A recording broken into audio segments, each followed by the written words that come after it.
Hey everyone! Welcome Hello. to Tea and Biscuits with Tara and Bea with Annabelle Anders. Yay! Hey! Oh my gosh. Oh, Terry. Oh, we got Terry's here. Terry. Terry. Oh, I'm so excited to hear Terry's thoughts. She's been Yes. eating up your books. She has. Been eating up. That blows me away. It'll always blow me away. Hey Paige! Hey, Paige.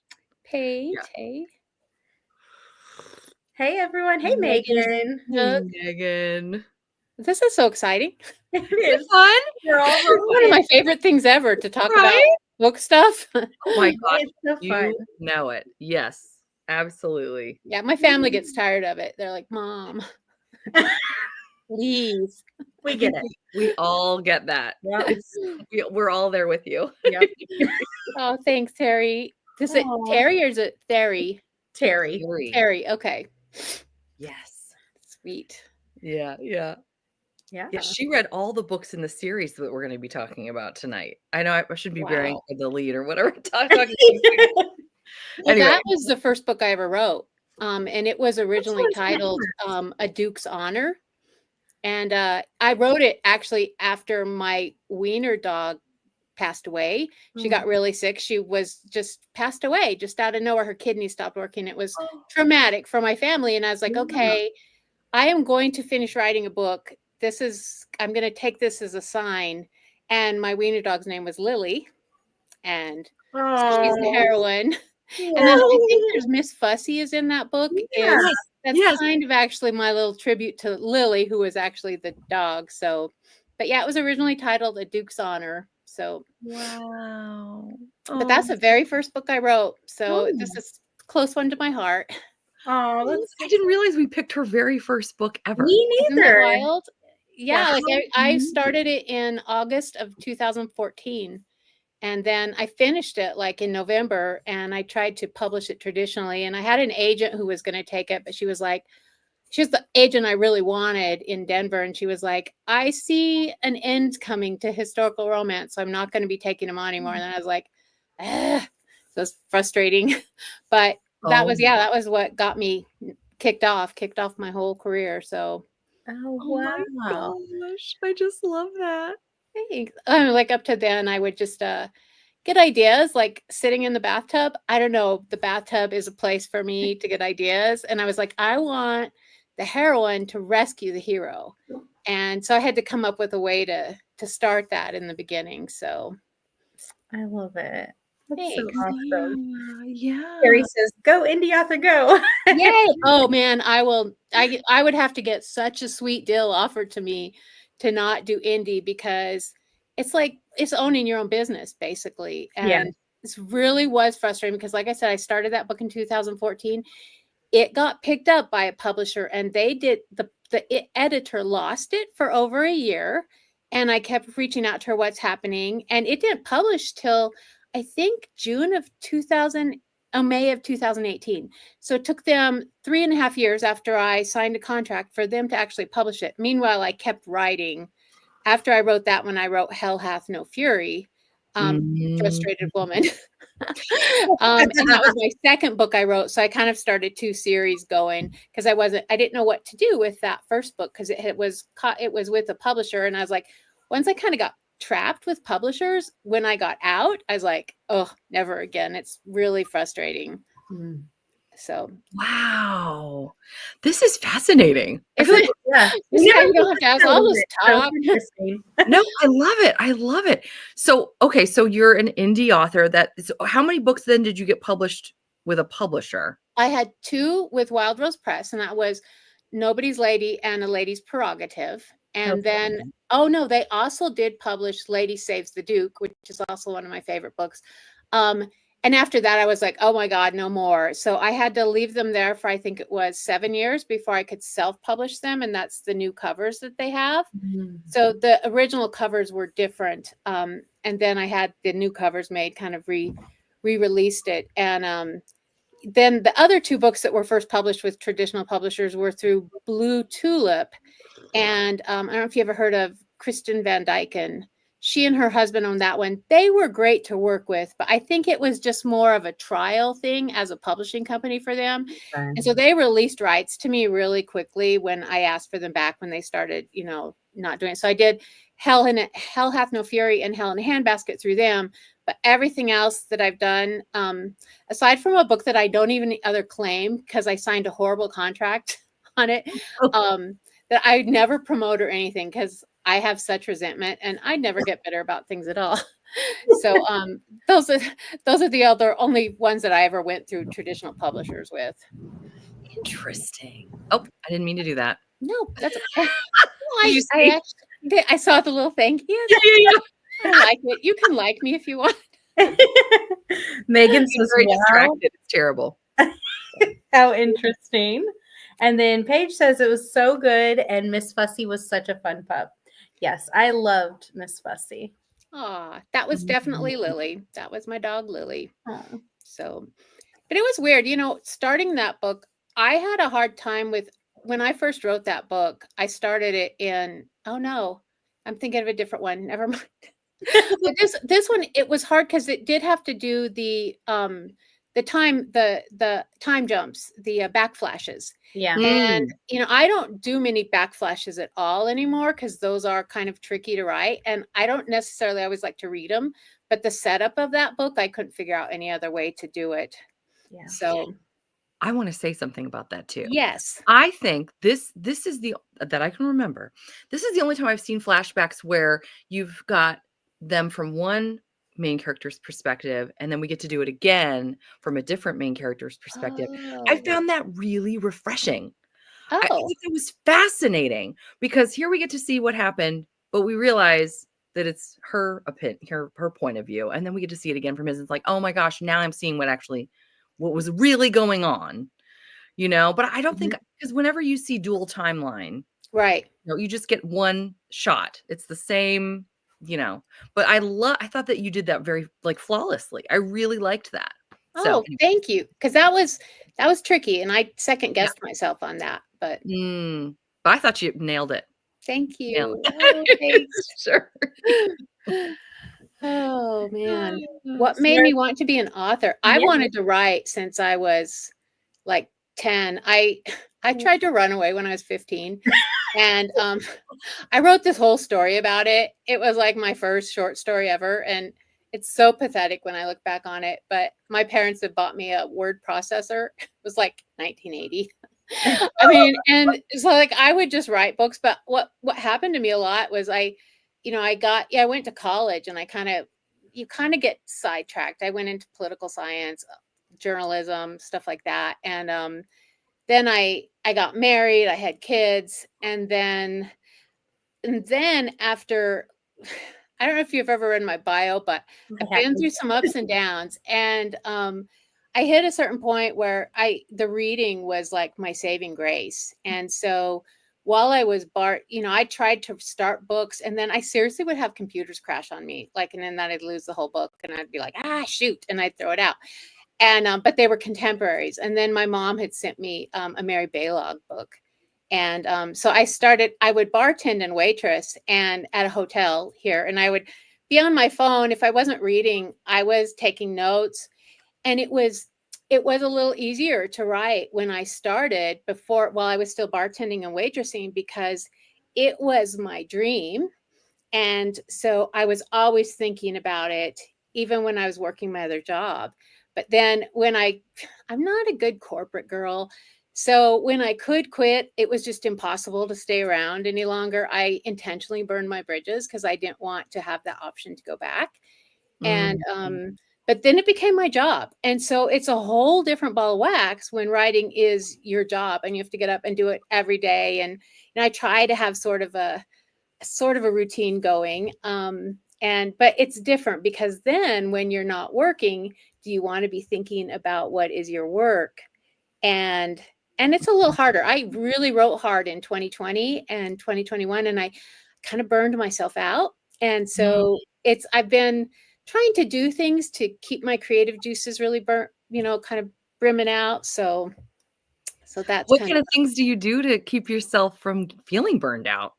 I have I stopped putting up pre-orders for most of my books until they were closer to being done, because the pressure was intense. With Amazon, if you put up a pre-order and a bunch of people pre-order that book, if you don't have the book done on time, they will possibly eliminate all of your pre-orders.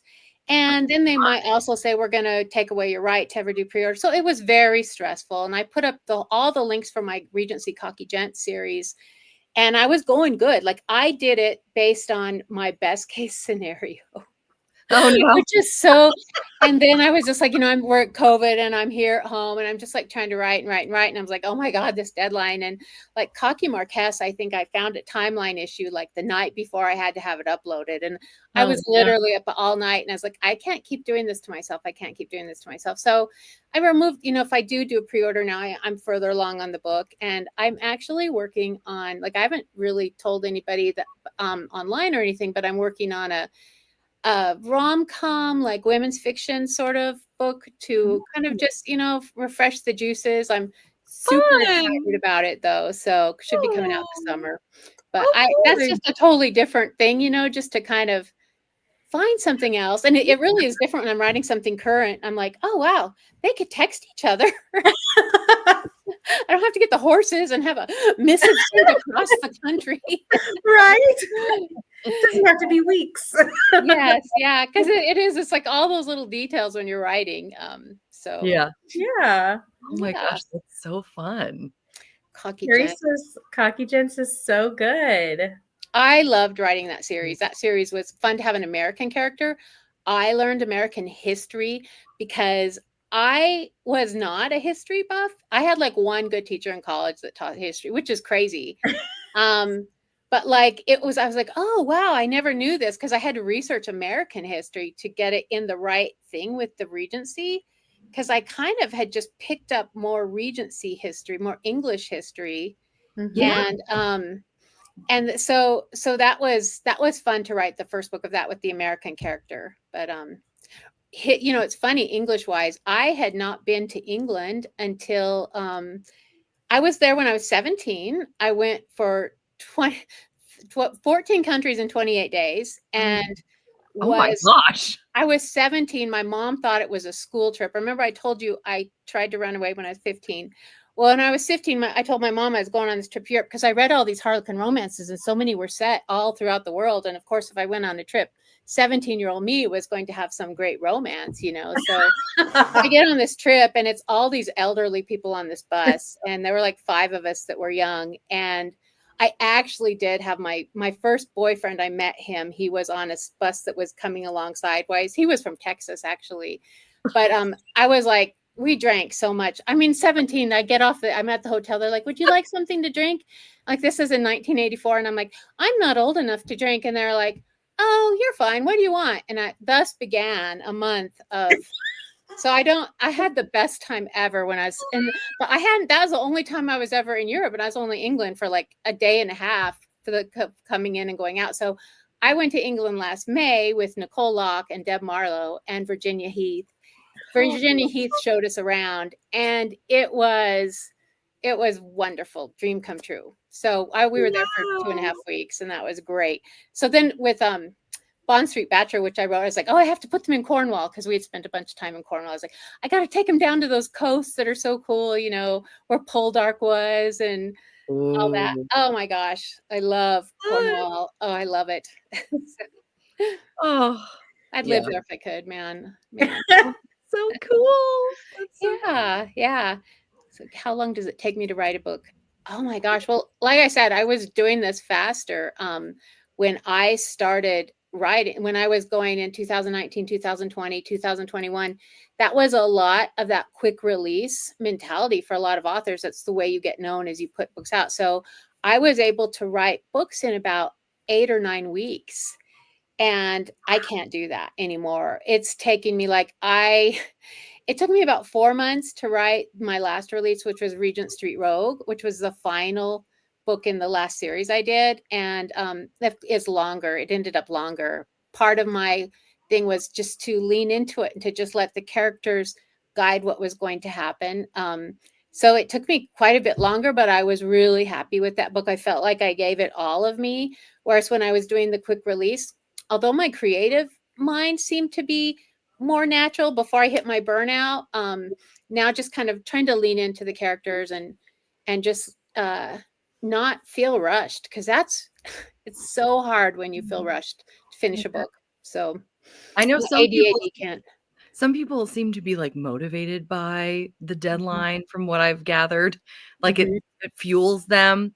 But then it sounds like you're the opposite. Like you Well, it works for me. It worked for me for a long time. And I actually since been diagnosed with ADHD. And so now I have medication for it. And that's why when I bartended and waitressed, it worked so well, because I could hyper focus on my books and then get all my other energy out and think about all sorts of things while I waitressed and bartended. And that worked really good for me physically and mentally. But when I stopped working, I hit menopause at the same time. I was suddenly sitting down all day and trying to write.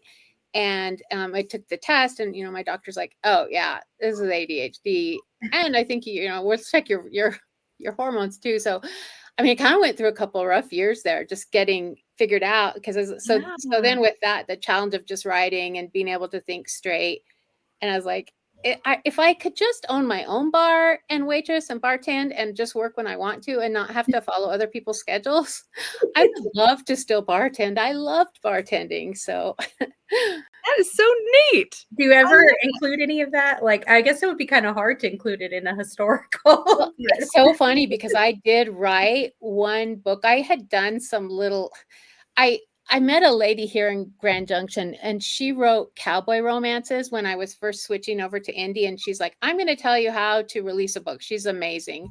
And she was doing these cowboy modern romances, contemporary cowboy romances. And she was doing anthologies when they just started going. And she's like, "Anne, I had a person drop out of this anthology. Can you write me a cowboy romance in 5 days that would be 25,000 words long?" So you know how like those short stories are. And I was like, "Yes, I will do it." So I dropped everything and I wrote one. I'd like have to call her up and be like, how do you water the horses?" Because I didn't know any details. She lived on a ranch, but I ended up doing it. But I had done these little series, ended up doing a little series of these novellas that were contemporary. And I did do one set in the hotel where it was a bartender, and I did it because a glass had shattered. And she ended up having one. It's very, very spicy. I don't even have it published right now because I want to go and clean it up if I do it, but it was very spicy. So I look back, sometimes the stuff I wrote earlier was spicier than what I write now. I was going to ask, because I know you said the first one was near and dear to your heart. How do you feel like you've evolved as an author over time? Like, what do you, other than what you just said? I feel like I'm maybe a better actual writer, but it's harder to come up with those super original ideas. And so that's where I'm kind of having fun with writing the contemporary one, especially once you learn what you're doing. Like when I first wrote these books, they're harder to market. Hell Hath No Fury and these books are harder to market because they don't fall into the traditional tropes, especially in my Devilish Debutante series. Super hard to market because if you notice when you see ads, they say what the tropes all are on it. Yeah. And I didn't realize there were tropes when I started writing. So I just would be laying in the bathtub and come up with an idea. And I was like, "Oh, I want to do this one. I want to do that one." And now it's like, it's harder for me to come up, it's more, it's like they say to write to market, which to me is kind of boring, but it's ironically, those books sell better. It's so I've come a combination of me trying to meet the market and then also trying to keep something really different in. Like I kind of like to flip a trope over a little bit if I can. So it's a little bit of a backwards trope. That's where, the Hell series, where my whole thing was, I want to have women trying to get out of their marriages. I love it. But like when I published them, even the publisher who took it, they were like, "We're not really sure what we want this blurb to say," because also it's like, it seems like she is married and cheating on her husband, but she's not really, but you don't know it till the end. And so I didn't realize that I was setting myself up to get some major attacks on my moral person. Oh no. You just don't know when you start writing before you really enter this writing community. So, Yeah. but yeah, so I know more what I'm doing, but sometimes I wish I still had that fresh outlook that I had before I went full time actually. So Wow. have to send me back to the bar. Paige had a good question. She says, do you plan out how many books you'll be in a series beforehand, or do you plan as you go? I plan and then I end up adding a couple. I I love it. So yes, I like the Regency Cocky Gent series we went through with Cocky Butler, but then I wrote Cocky Soldier and I wrote Cocky Lord. And then I wrote Mary Miss, which they all tie into that series. They were all just afterthoughts. Or like I still have people telling me that they want this. Cocky Viscount has a sister that a lot of people will message me every once in a while to write. But I kind of write. My timeline moves forward as I write. So if I did, she'd have to be like 40. I don't know if they want that or not. They But do. she's like a They really do. tall, blonde, like just Viking type of woman. And maybe Ooh. someday I got to be in the right. I have my go-to style is the girl who's not good enough. That's inside. Those are easy for me to write. I have a hard time writing characters that are outside of that sort of personality because that's you grow up. Yeah. So That's fascinating. Oh, I'm sorry. I skipped Megan, so I wanted to go back. Did you appreciate Nobody's Lady that Natalie was kind and like Lily's champion? I thought that was excellent. Like that they weren't pit against each other. That was good.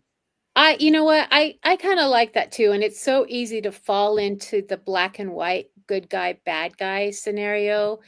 And I kind of figured, reading Mary Bellog, she tended to make her characters have a bit of good and bad in them. And it's easier to write them all good or all bad. And so I think though I kind of learned that from Mary Bellog a little bit. Just she was my tutor. She doesn't realize it. Although I accosted her at a conference I was at once, and she thinks I'm a crazy woman. She'll never talk to me again. Oh my goodness, too funny. Oh my gosh. Oh, yeah, it was people are gray, we all have good things and I think she's just such a timid person. And it was the first year that we had the historical romance retreat. I don't know if you'd heard of that. It was a conference that was held in the Davenport Historical Hotel up in Spokane, Washington. And it was the first year they held it where we literally had tea, we had a ball, we had a gambling night, and you dressed up for everything. So really hard to pack for, I'll tell you that. Really hard. And oh my gosh, they haven't done it since COVID. Just because they moved it to California to San Diego before it was in this Mission Hotel. It was great. It's so much about the location of it because you have 200 people that are dressed in Victorian ball gowns walking around. And I mean, it's such a great conference. I hope they get it going again, but I think it had to have been so much work, just the planning. I would bet so. Oh, I can't even imagine. Yep. But that was where I met Mary Bellog the first time. And she was they had like all the big name authors there because it was the first year they did it. And she was standing there and I just went up and I'm like, oh God, thank you so much for writing. I love it. Oh. Yeah, Terry says she is a bourbon American heiress. She's my whiskey. It is a kind of side bartending.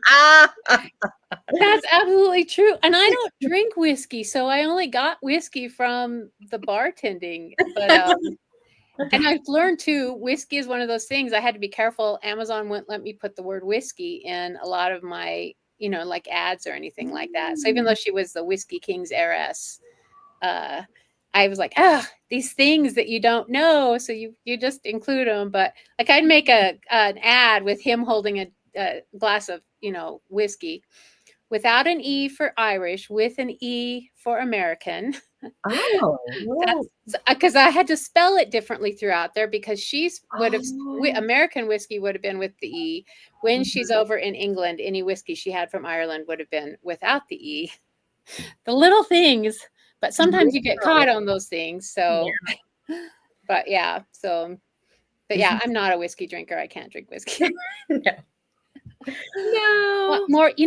I do have a few older ones where I took in the Devilish Debutantes, I took the heroines' mothers and gave them their own books. So Handbasket has Hell Hath Frozen Over.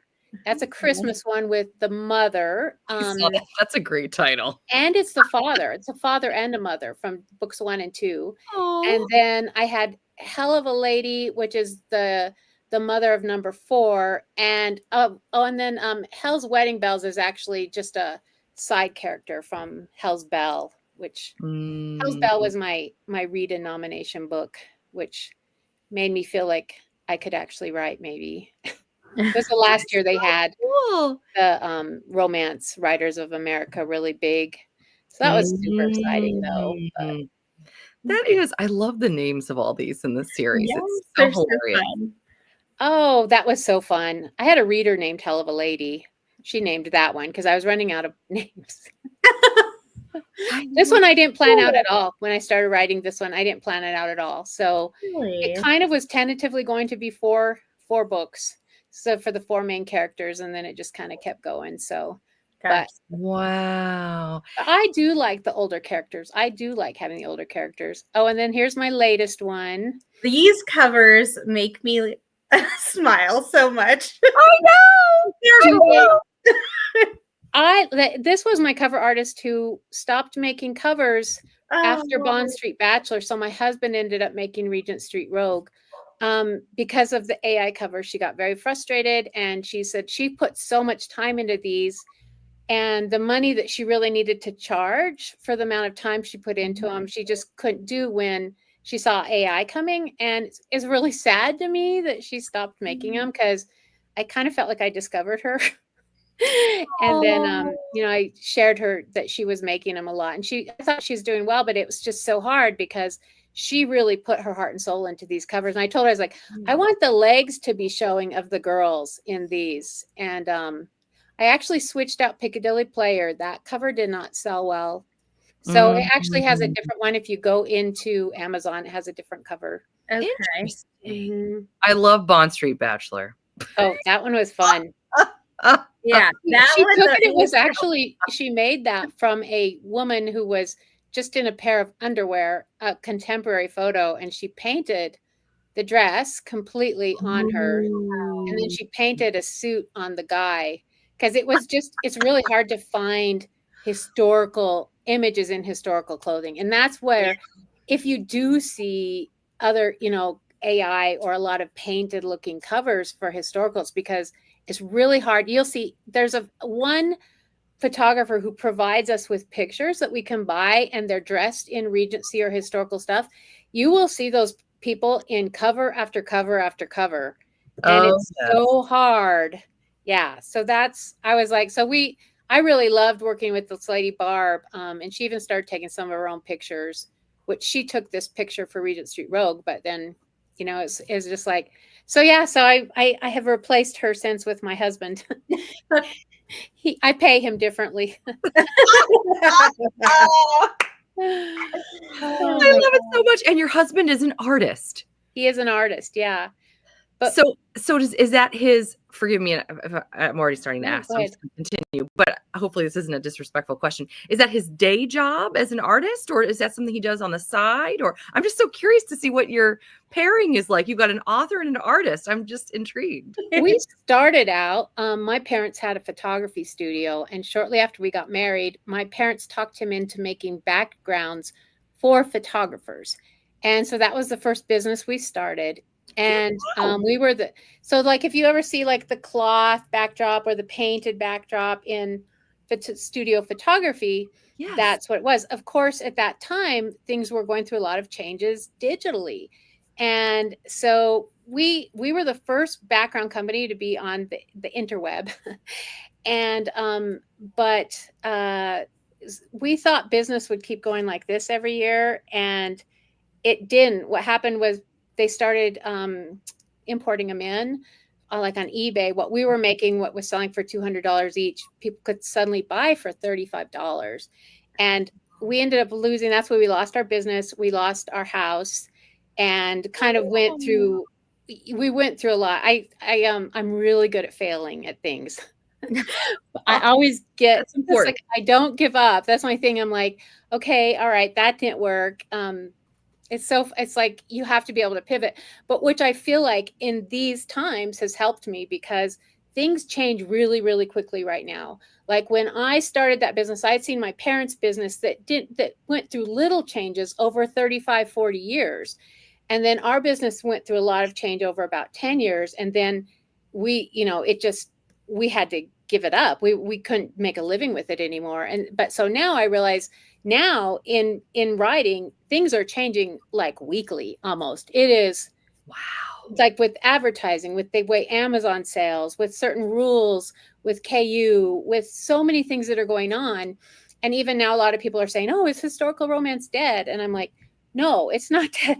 But it's like it does change. And so where are the readers going to be? It's like, can we find young readers again? What do we need to do to have young readers? And so I think it's just I do have now I'm like not afraid to pivot, and I do recognize that I read a book once called Who Moved the Cheese. And I love that book. do you love that? I mean, it's such a great, and it gets in my mentality. I'm like, I'm aware I'm the mouse, and that cheese is constantly moving on me. Yes. But when I was younger, I just didn't think that would happen. I really felt like if you started something, you got better, you made more money, it became more secure every year, because that's what I saw growing up. But that's not how it is now. So, and writing is a whole different ball of wax than it ever was before. So yeah. So anyway, that's where my husband was like, he did his first artwork, and he's always kind of been an artist. He plays the guitar. He had a window cleaning business for a while when we were in our tumultuous time while I was bartending. And then once I started doing this full time, he does a lot of my formatting. He does the books. He's a great cook. And now he makes covers. He does all my foreign covers, and he formats all the foreign books. And so I give him too much. I need to clone him, actually, because we also have this home renovation project going on in our attic that I really need him up there as well. So that's amazing.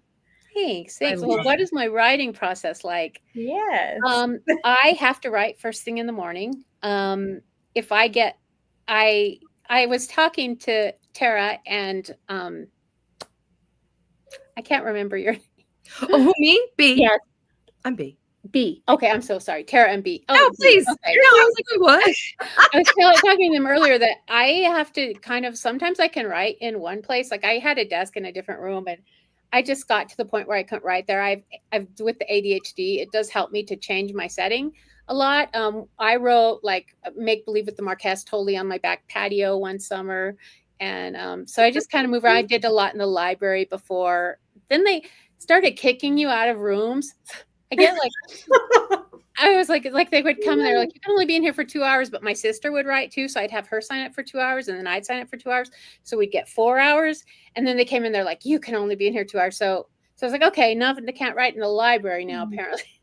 And my sister moved. Oh, I'm still mad at her for that. That's so funny. But she wrote some vampire vampire ones and Dragon Academy books. T.L. Christensen, she put some books out. So get out. Yeah, we tried to do an alien romance series, and we published the first one, and we got great covers made. And then her husband had got a different job across the country, and our magic was sitting down together writing, because we tried to do it in other formats and it wasn't. So we said, you know what, let's let it go, because we were getting like this.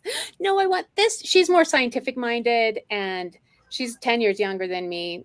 And I was more, so it was like, okay, we'll just end it at this. But it was fun while it lasted.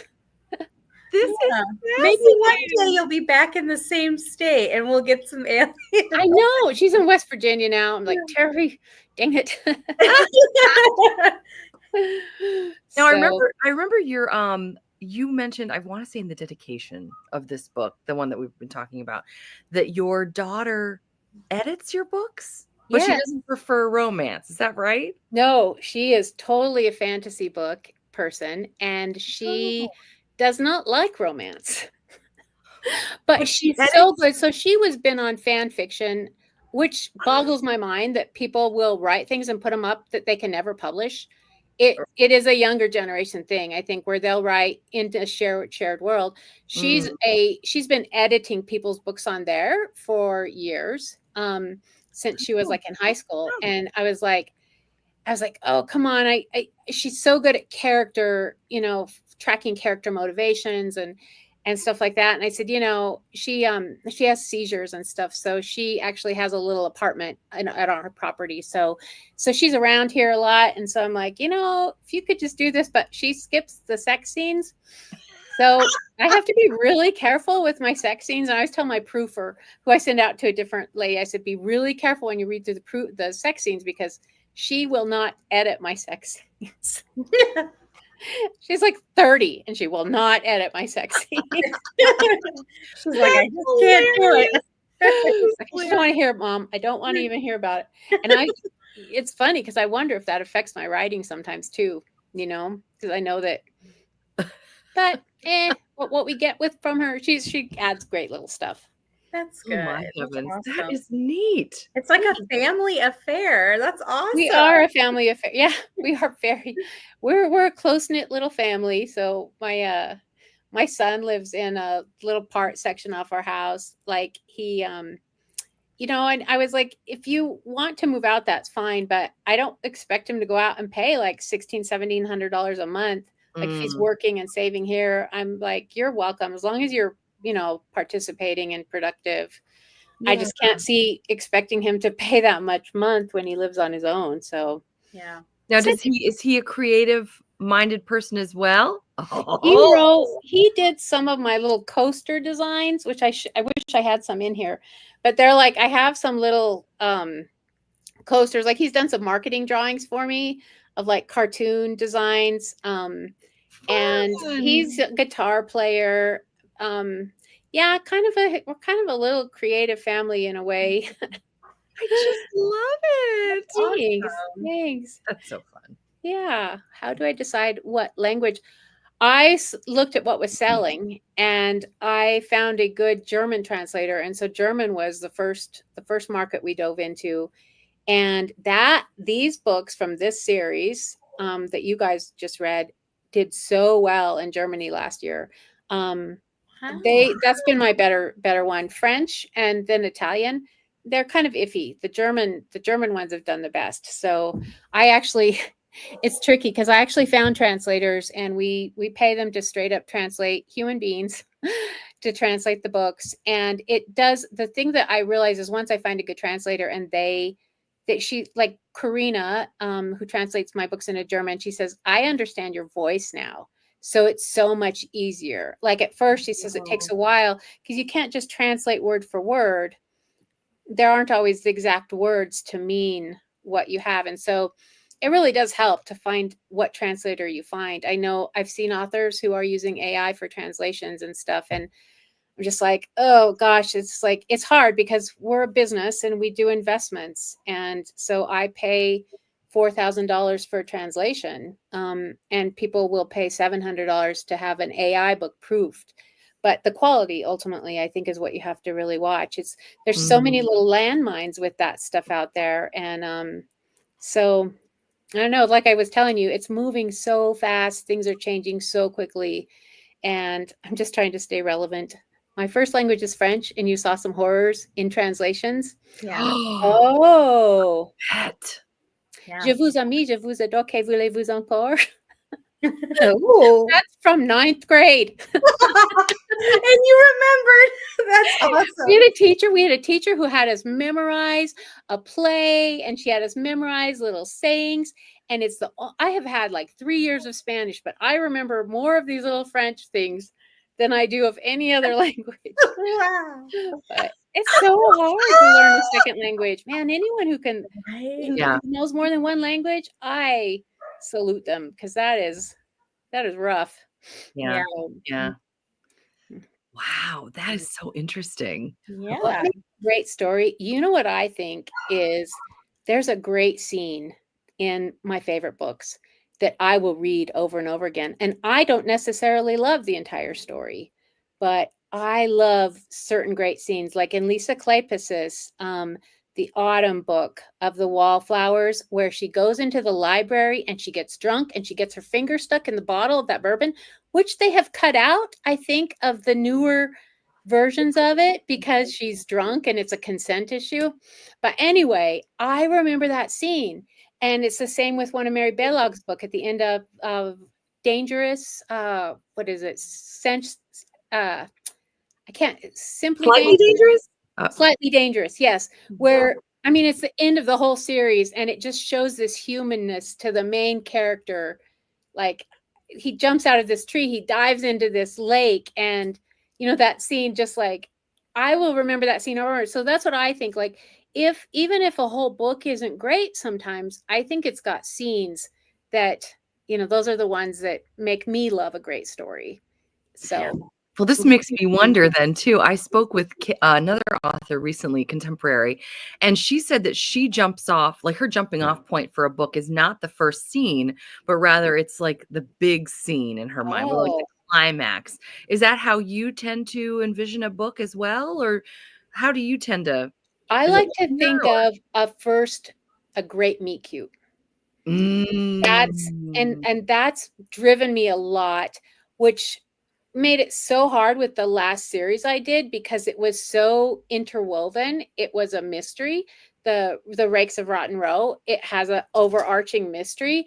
And by the time I got to that end book, it was so hard to be creative while I'd also put myself in this position where I had to make everything line up. And that's why I kind of took a long time just enjoying it, because it normally is. I just think, what would be the coolest meet cute I could do?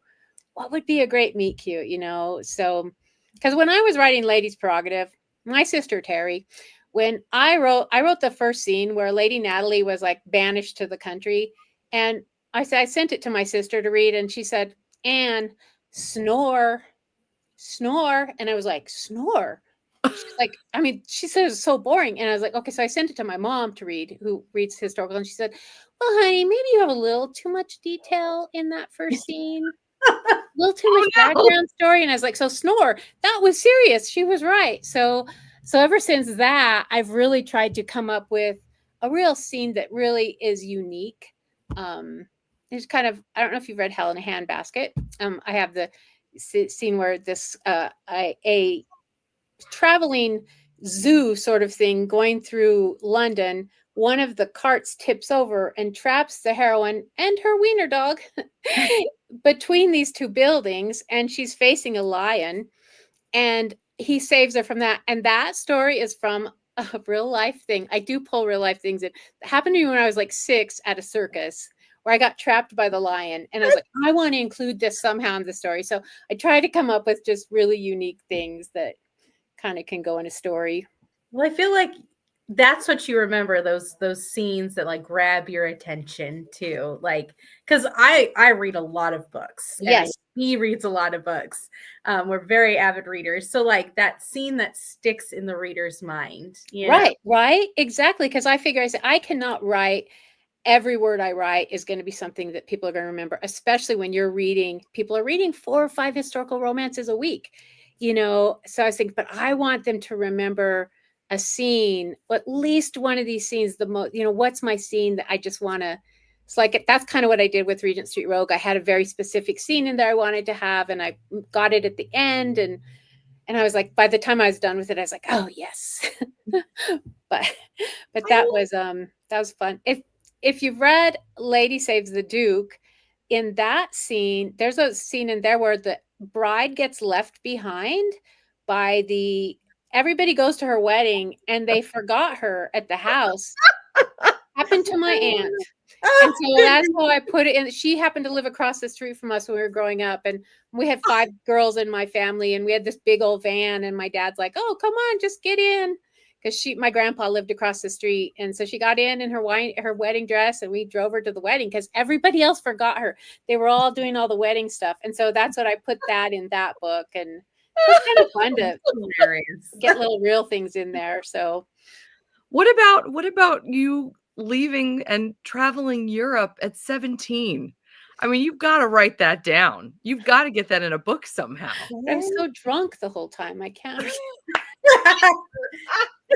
But a it good was, book to oh take. my gosh, it was so, it was just really fast. And I met this guy who was 19 who went to UT, and his name was Daniel James Willis, which is really funny that I can still remember it. But it was so romantic because we were like on this, you look back on it, and well, I did meet up with him later, and he didn't like me. So, but when we were there, it was so romantic, right? And there was this one this one memory where we had to cross from Patras, Greece over to Brindisi, Italy on a ship. It was like a ferry sort of thing. And he was supposed to be off doing stuff with his family and my friend, and left. And I was all by myself. So I was standing at, did you watch The Love Boat? I don't know if you guys are too young for The Love Boat, where you stand at you stand at that balcony and you're looking out at the sea. And I remember he came up behind me and he put his arms around me and kissed me on the neck.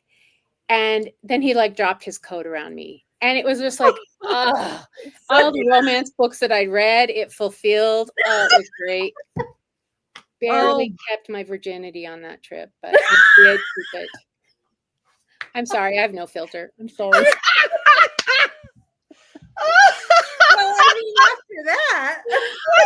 Oh, Lord. But I love Tea and Biscuits. We always go to new places. We never We knew really do. adventure. Every you guys are interview great. is You just let me adventure. go and hang myself. Don't ever put me on with one. I love it. That's Oh, perfect. man. Say. The building that housed Pinkerton's Mercantile Milliner extended the length of at least 5 smaller stores and stood 2 stories high. They carried everything from corsets to spices. Wait, what are we talking about? Wait, Terry? Terry, let us Terry, are know. you typing an email to someone else and you accidentally put it in this chat? She might. It looks familiar to me. Yeah. I wonder if she's talking about real There's life. a method here. She's got an Yeah. overall plan. It is from Lady Be Good. Oh. Okay. Isn't it? Is it from Lady Be Good? She'll let us know. I'm thinking. Oh, wait, read the Oh, other. read the other sentence. Does she mean this one? No. The French version is not edited. Yeah. That's what we were talking about. It happened one autumn. Yeah. I think she's messaging somebody.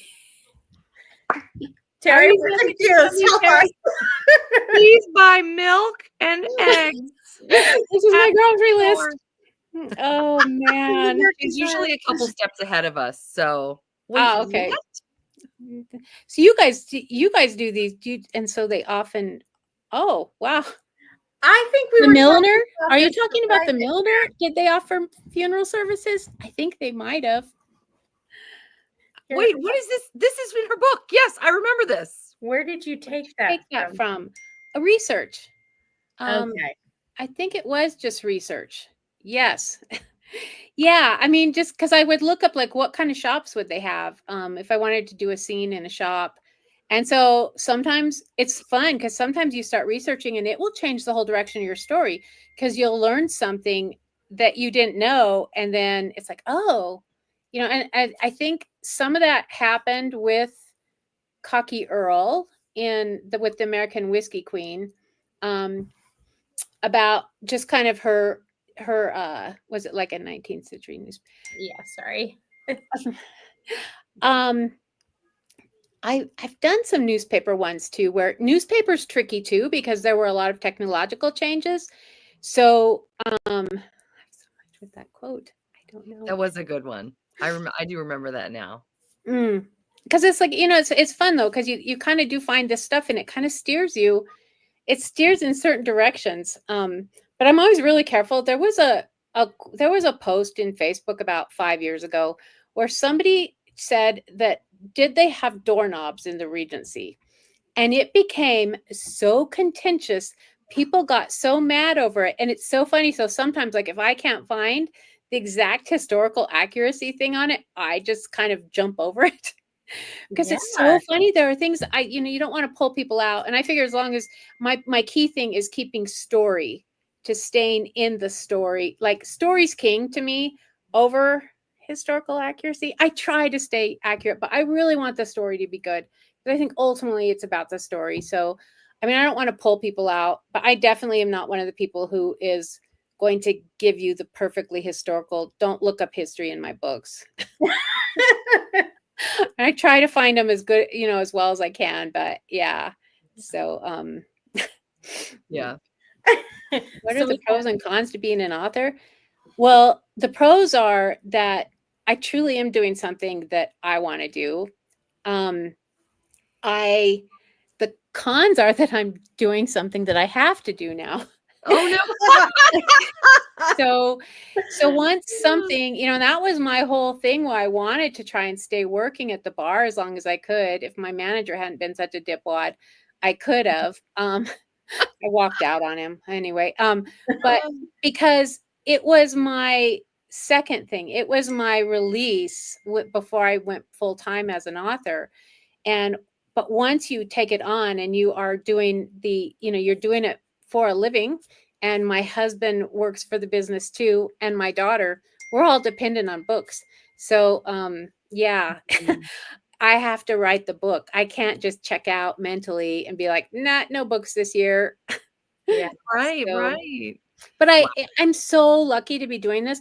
When COVID hit, before COVID hit, a year or two before COVID hit, I was bartending, and almost so many of the people that I worked with lost their jobs in that year. And so I was just like, I am so lucky to be doing this. It's the one time I was ever doing something at the right time, because I was making a product from home and people were consuming it at home. And it was the best place to be. So, and as far as like socially, one thing I love about being an author, I love the romance community, the women who are in romance community. And I was talking to my daughter about this. I said, I've worked in the oil industry, worked in the hospitality industry. As a woman, I have hit the glass ceiling so hard so many times. I worked in a political office. I worked in a congressional office. I have bumped my head on the ceiling so many times. When I worked in the oil industry, it was for doing right-of-ways for pipelines. And there was an owner who said, if you send a woman out here to negotiate this contract, we will terminate our contracts with the pipeline company. And my coworkers, who were men, laughed. They thought it was funny. And so in this romance author community, I have never felt like that. I have felt like we are all in this same playing field. And for the most part, I have only found help and been uplifted by other authors. And Amazing. I mean, where do you find that? Where I have not found it in my entire life. All the different industries I worked in, even when my husband and I had our own business, there were people who didn't want to talk to me when I was selling them. And then I'd go to photography studios to sell these backgrounds. And because we did sales, we did in-person sales. So we would travel, we'd take turns traveling, and I'd go into a studio and one of the photographers would sit down with me and say, let me show you some of my work. And they open it up and it's pornography. And I'm a woman on the road doing sales by myself. And I mean, I have never felt the way I do in the romance community, where it's an industry dominated by women. And it is just, I kind of, it's very eye-opening to me. The fact that it's the first time when I went to the HRR, the historical romance retreat, I sat down and other women were being so encouraging to me and so uplifting. I said, I have found my people, and my gosh, I was like 45. It took that long. I love it. I bet they're glad you've made it, though. Oh, no, I'm so lucky to be doing other this. people. Yeah, so huge pro. And I still have my best friends live on the East Coast. One of them's up in Seattle, North Carolina. We just talk on the phone. I know absolutely zero other authors here in Grand Junction at the time where I live. I'm in a little small town on the western slope of Colorado, and our RWA group kind of fell apart. And so there's not really any other authors here, but I do have good friends that I can talk to. I can just call. I had a great writing. My first writing partner is Rebecca Jenshak. She writes sports romance. Yeah. And we were first published together through Blue Tulip, and we would talk to each other. I talked to her more than my husband. Like we text each other in the morning. How many words are you going to get? Because we would motivate each other. So if we're going to make it in this business, we need to write every day. We need to be consistent and not just have it as a hobby. And I don't know that I would have made it really into a great, really good habits with it. But she really was one who I was accountable to her. So found people you're accountable to that, that you trust. And it's really been, I mean, it's a great market to work with, these women. I think a lot of it is that it is primarily, you get some bad seeds, I'm sure, everywhere, but this has been a great place for me. That's awesome. I love her, Megan. The author and reader and book is so wonderful. Yes, absolutely. And it blows my mind too, because if I go to a signing and I see the same sort of camaraderie with the book girls, with the readers and the bookstagrammers and these girls that they all talk to each other. And I have a couple different PAs and they're all good friends. And I had met a bunch of them actually at Readers Take Denver when the big crisis happened with all of that, because we were Readers Take Denver. But I was like just seeing such, such tightness amongst different girls, women who were just, there because they love books. And I was like, so it's a really unique place that we found. So because I wouldn't find them if I just went outside. I couldn't. No. I had to search the interwebs. That's right. We had to find each other through. It's amazing. It really is amazing the sort of relationships you can have with people. I mean, eventually, of course, I have met people in real life, and like we do a retreat. I'm leaving next Friday for Topsail Beach, where we've done it for as long as 2 weeks, where we just sit in that house and we just write and read and walk on the beach, and we get all the food that we want. And that's a vacation, man. That is where you don't have to do anything but write and read and walk on the beach and go pick up shells. That sounds great. I'm so ready for it. I love it. Is it hard with the same taste as myself? It is so hard to find other readers with the same taste. Especially like if you are in a smaller area or smaller town, I think too. Right. The internet definitely helps kind of like find your niche, or like you guys have the book club. Yeah. Where, I mean, book clubs are great. It's like like it was easier when my kids were younger to find other women that, because they were like moms, and let's do a book club, but they're not here anymore. Like they aren't here anymore, because I'd read anything if I could just talk it over with people. Yeah. Oh, I love that. But finding this, it really is. And it's even through Bookstagram, through Facebook, even through TikTok, it's just, it's kind of amazing to see that is something women have in common. Because romance is an interesting thing right now, just kind of the ideas. If you look at historical romance, it is very much it's the patriarchy, wholeheartedly, where women had zero rights, but like we can write it to make women relevant and actually make them, they're the key to those whole things.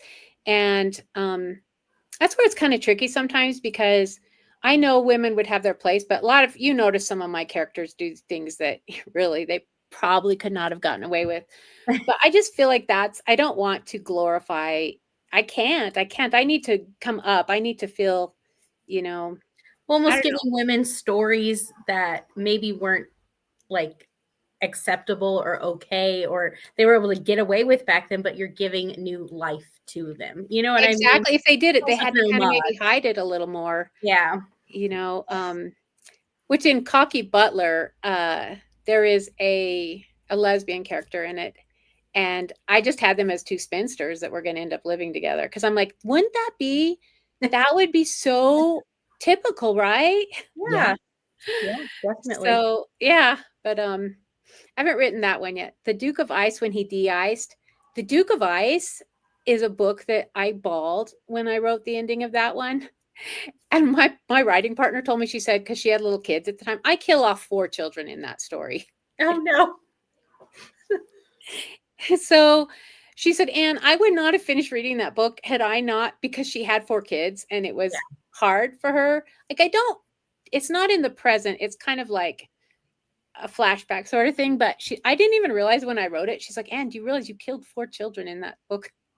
But that story, honestly, it is one of the most ones that is in my heart. Like, I had just like that one just really, sometimes a story just gets you. And I love the character of Abigail in that story, because she just kept being optimistic. She was so, you couldn't keep her down until the worst thing happens. But wow. What is coming up for you? Okay, so it is this, I have a couple of little releases that are books that were published in anthologies or shared worlds. But I will still be writing historical romance, but I am going to do this rom-com book, and it's called The Love Bus. And it is inspired a little by my trip around England on the bus with all the senior citizens. Oh. But this one happens in the Southwest. So Okay. they go through parts of Colorado, and neither one of my characters want to be on the tour. But I'm having so much fun writing it because it's places that I know in the present day. And I'm just having fun. I'm just trying to make it fun and light, and I always like to have the heart part in there, where she's definitely got wounds she's going to have to overcome. So I'll be releasing that one in June. And then I'll go back. I'm trying to decide, because I ask readers, I say, do you like male oriented series or female oriented series? And so many people say male oriented series. Really? And those have been my best selling ones, but I feel like I'm better at writing female oriented series. So I haven't decided yet. Actually, I told you, like, my whole thing of not putting up pre-orders. I have no idea what I'm doing, really. What if you did like a whole family? Like, it could be mixed of brothers and sisters. I think families are good. You know what? I think that's a great idea. And then I don't think I'll do the like overarching mysteries anymore, because I feel like it limits my creativity with the romance. Okay. And I want to kind of hone in. And when I do it, I just want to let the characters really, really be big. I want my characters to just be big, and I want readers to really feel like they could get lost in those characters. So when I do, I think a family one is a really good idea. Actually, I hadn't even thought. I mean, I had some ideas written down, like going with all. I was like, family's not bad. Then I could really switch it around. Write that down. Tara says. I love it. Go, Tara, go. Yay. So yeah, but I do have the release coming up of Sweet Duke of Mine, and that's the cover that Russ painted. Oh boy! Oh boy! I'm trying to see if I can. You said it's on Amazon. It's in Amazon. The pre-order should be up in Amazon. I'm looking it up right now to see if. Okay, I'm gonna try and share it just so everybody could see it, because it's so lovely. Let me try and see if it'll let me. Oh, not that one. I'm really picky with him. I hate it when he brings it to me and I said, no, you need to change this or that. And he's like, ugh. And now I'm going to have him change this dark tendril of hair so that it's blonde. Okay. Oh, too That's the funny. wrong color. Is it this one? Like this tendril? Mm-hmm. Okay. Yeah. So that one will be coming out March 10th. So that's the next release I have. It was in an anthology, I think a couple years ago. So, yeah, he painted that one. Sorry, I had to get a close up. I was trying to get a close up. No, that's great. Yeah, but he did a great job. But yeah, if you'll notice, she has a little dark hair on there, and I need to change that to blonde. Okay. Or I need to go through the book and change every reference to her hair and make it dark. Because that matters. I really think that matters. Oh, I think him changing it might be a little bit easier. Yeah. Yeah. Wow. Yeah, I don't want to miss a place in there somewhere. But so that's, yeah, I think it'll be a good year. I am feeling excited and creative this year, and I think I'm finally out of my burnout slump that came post-COVID. So that's wonderful. We're happy to hear that. And Thanks. our last little question is, where can we find you? I did put your site and I did put your Instagram, but I can also add your Facebook page into our like our description box. Oh, so people great. can I find have you. the Devilish Debutantes group in Facebook. So I'm in there, which is, let me see if I can pull up. I'll see if I can pull up a link for you. Okay. Let's see if I can just find it. I'm not good at Yeah, I think I can honestly, I can find it because I believe it's on your website. If you want me to just Oh, that'd add be it in, great. if that's okay. I Yes, just that wanna would make be sure it great, won't because fail. that would be, the group is a great place. And then, you know, I do as Annabelle Anders. Yeah, I do a lot. I used to be more active on Facebook, but not as much these days. Yeah. And I tried being on TikTok, and TikTok is really hard for historical indie authors, especially if you're not just super, super spicy. So I just posted something political this weekend, and I'm giving up on TikTok. So, but Instagram I think is really fun. So Yeah, I it definitely went put viral. that. I Isn't linked that crazy? that. Right. Like, You oh never my know. god.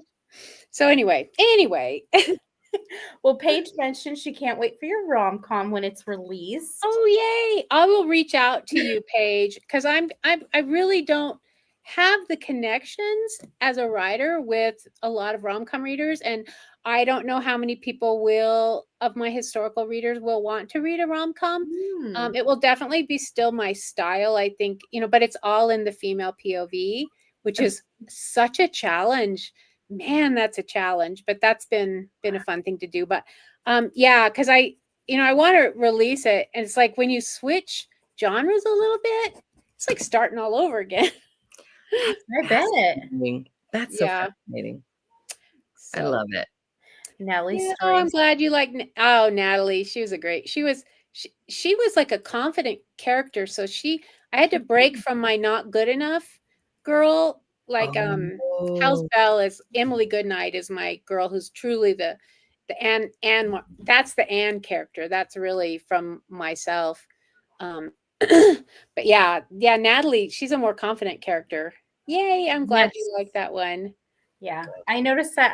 I loved her family like supported her at the very end of the book where she breaks the engagement, and you know, I like that aspect. So I definitely want to read her story because I liked her character so much. Just Oh yeah. nobody's lady. And So her brothers. I've got her brothers. oh, that's awesome. Stone jumps over to the Regency Cocky Gents.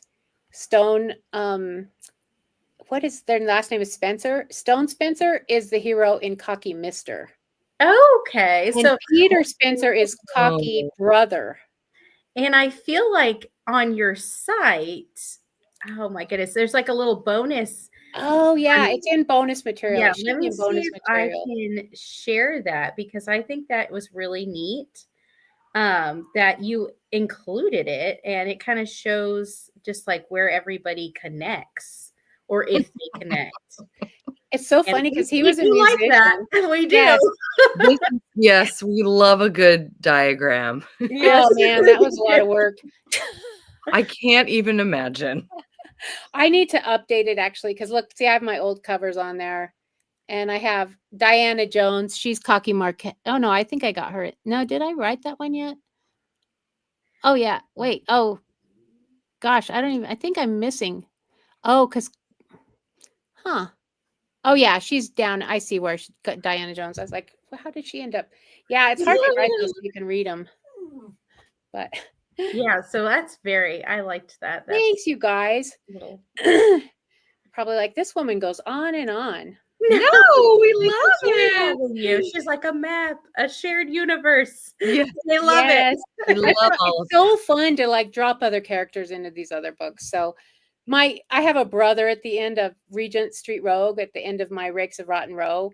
His brother comes back. He was like a pirate, and he came back to London, and I didn't even mean to do it, but you know how I tell you I think I know how many books are in a series? So maybe I'll have to do something with that brother character, bring him into my next series. So Fun. yay. story. Oh, cool. Yes, she is. She's Stone and Peter's sister. Yes. Yep. Oh, how Very fun. cool. I love it. Yay. I love Yes. Well, unless you guys have any, burning questions or anything that you would like to add, I just want to thank Annabelle for coming on. We appreciate so much that Thank you were able you to so join much us. for having me, you guys. And thanks love for reading my hearing you. book. Of course. It was Yeah. amazing. You guys have a great week, okay? You too. Yes. And I'll go ahead and end it. I'll end our stream and, we can say goodbye, but I'll do a wave. Sometimes we get the awkward wave because it takes a while. Right. But, And then it Together. funny face. yeah. But Megan says Thanks, thank you. Megan. Thank you so much. Yay. Everybody's All right.